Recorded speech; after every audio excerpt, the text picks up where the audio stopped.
बिस्मिल्लाहिर्रहमानिर्रहीम। अस्सलाम वालेकुम। मैं हूं मोहम्मद फ़हीम। वज़ीर आला खैबर पख्तूनख्वा मोहम्मद सुहेल आफरीदी को इमरान खान साहब ने फ्री हैंड दे दिया। आप अपनी मर्जी की मुख्तसर काबीना बनाएं। इमरान साहब की जो हमशीरा हैं उज़्मा खान साहिबा, वो बाहर निकली। उन्होंने कहा कि इमरान खान ने वाज़े किया है कि वज़ीर आला खैबर पख्तूनख्वा अपनी मर्जी की मुख्तसर काबीना बनाएं। उन्होंने किसी का भी नाम तजवीज़ नहीं किया है। चंद रोज़ कबल जब सलमान अकरम राजा अदालत जेल से निकले तो उन्होंने वहाँ पे कहा था कि जी मुज़म्मिल असलम साहब का नाम इमरान खान ने कहा है कि वो होगा और वो हर हाल में होंगे। लेकिन अब कहा जा रहा है कि किसी का नाम तजवीज़ नहीं किया। शायद सलमान अकरम राजा साहब उस वक्त झूठ बोल रहे होंगे, इमरान खान तो झूठ नहीं बोल सकते, तो दोनों में से एक बंदा झूठ बोल रहा है। बहरहाल जो भी बोल रहा है, लेकिन मुज़म्मिल असलम साहब का नाम अब सामने नहीं आएगा। इमरान खान ने किसी का जिक्र नहीं किया, कोई भी काबीना में उनका नॉमिनी नहीं होगा। अब ये जो फ्री हैंड दे दिया गया है सुहेल आफरीदी साहब को, तो उन्हें एक बहुत ही बड़ी मुश्किल में डाल दिया गया है।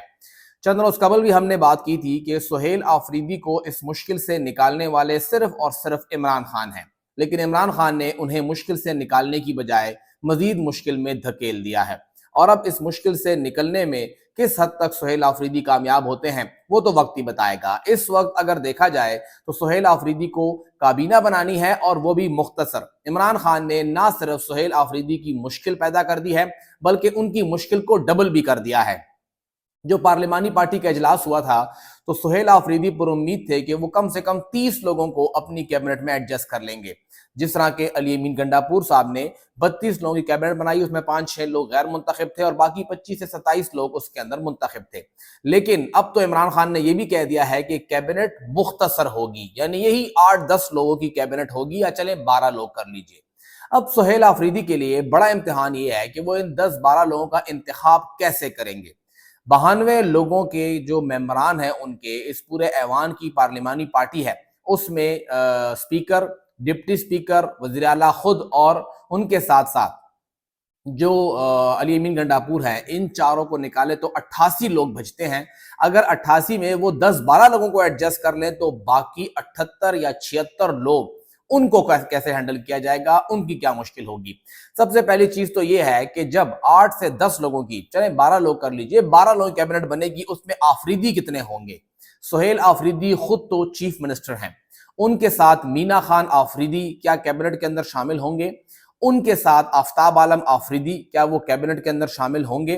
क्या उनके साथ इंतहाई मुश्किल दौर के अंदर भाग दौड़ करने वाले और अपने ऊपर रियासती इदारों की जानिब से जो उन पर इल्जामात लगे, जो कुछ हुआ, उन्हें रॉक एजेंट कहा गया, अब्दुल गनी आफरीदी, क्या वो कैबिनेट के अंदर शामिल होंगे? क्या उनके अपने दोस्त, अपने स्टूडेंट लाइफ के दोस्त शेर अली आफरीदी, क्या वो कैबिनेट के अंदर शामिल होंगे?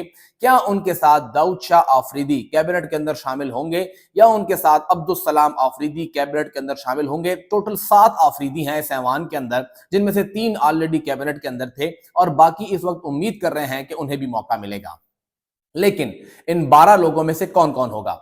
अगर देखा जाए खैबर पख्तूनख्वा का जोग्राफिया और सबको अगर काबीना में नुमाइंदगी वो दी जाए तो खैबर पख्तूनख्वा 5 हिस्सों में बहुत आसानी से डिवाइड हो सकता है।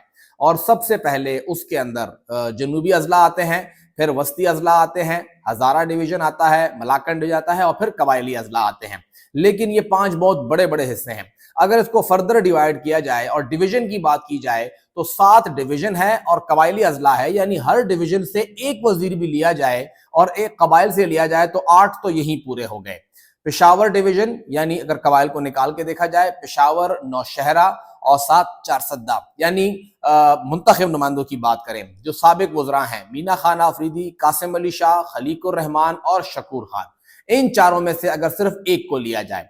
फिर मर्दान डिवीजन, मर्दान के अंदर से जाहिर शाह तोरू, तुफैल अंजुम, उनके साथ साथ वहां पे एहतेशाम खान साहब हो गए, और उनके साथ साथ अगर देखा जाए तो सवाबी से 5 लोग थे, 4 लोग तो मुंतखब थे, उनको देखा जाए फैसल तरकई, आकिब उल्लाह, रंगेज अहमद, ये 4 लोग भी वहां से थे, और उनके साथ साथ जो वहां पर इंडस्ट्री के मिनिस्टर थे वो उसके अंदर शामिल थे, तो 4 लोग वहां। तो फिर मर्दान और सवाबी से सिर्फ एक बंदा लिया जाएगा। फिर पूरा का पूरा मलाकन डिवीजन, ملاکنڈ سے پیر مصور صاحب، شکیل صاحب بھی وہاں پر ہے، دیر کے اندر شکیل صاحب، ان کے ساتھ ایک دو لوگ اور بھی شامل تھے۔ پھر جو بنیر آتا ہے وہاں پر بنیر سے فخر جہاں صاحب، سوات سے ڈاکٹر امجد صاحب، فضل حکیم صاحب، اس طرح سے کس کس لوگوں کو لیا جائے گا؟ اس پورے ڈویژن کے اندر سے کسی ایک بندے کو کیا لیا جائے گا؟ اگر یہ حساب کیا جائے پورا ہزارہ ڈویژن ہے، آپ کے بعد مانسیرا سے لوگ تھے، زاہد چنزیب صاحب تھے، آپ کے پاس ایبٹ آباد سے لوگ تھے جن کے اندر وہاں پہ نذیر عباسی صاحب ہیں، یا پھر ہری پور سے ارشد ایوب صاحب ہوں گے۔ ایک بندہ آپ نے پورے ہزارہ ڈویژن سے لینا ہوگا۔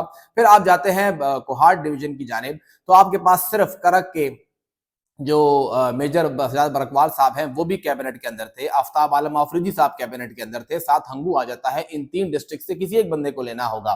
بنو اور لکی مروت سے آلریڈی ایک ہی منسٹر تھا، پختون یار صاحب تھے، دیکھتے ہیں کیا وہی کیبنٹ کے اندر ہوں گے۔ اور پھر ڈی خان ڈویژن، بلکہ بنو ڈویژن قبائل کے اندر اور تھے، ڈی خان سے صرف اور صرف ہمارے پاس علی امین صاحب تھے، اگر وہ نہیں ہے تو پھر ٹانگ سے کسی کو لیا جائے گا۔